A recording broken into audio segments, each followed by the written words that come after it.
In the Pacific Northwest of the United States, there is a forest where the trees are centuries old.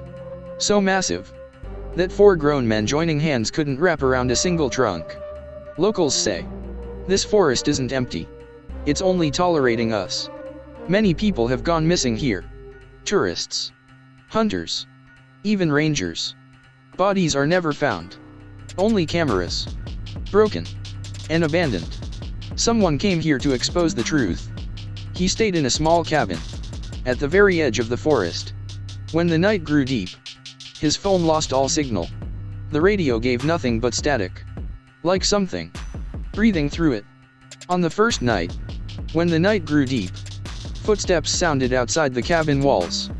They weren't the steps of a deer. They weren't human either. They were heavy, deliberate. The window curtains shifted slightly. Then, a shadow stopped there.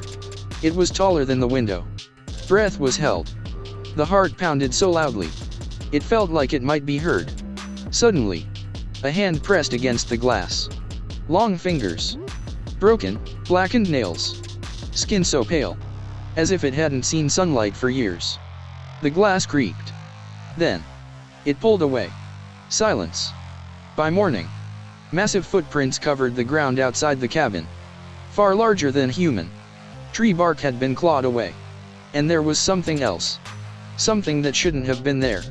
An old camera. The same model. Carried by those who had gone missing. That day, the decision was made to go deeper into the forest. The farther in he went, the quieter it became. Birds vanished. The air stood still. Then, a smell.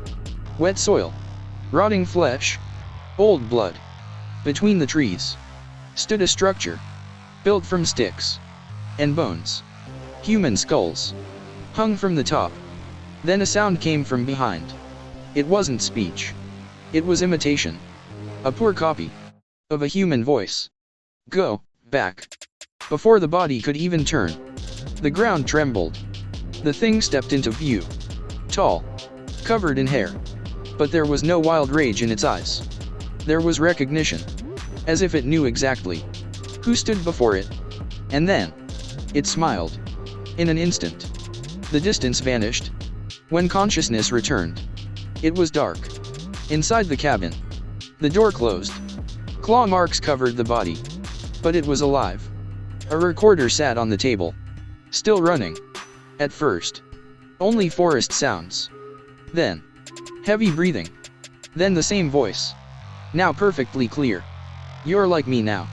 The mirror reflected hollow eyes. Dark shadows beneath them. Long nails. And in the ears, every sound of the forest. The next night, the cabin was empty. Weeks later, another tourist arrived.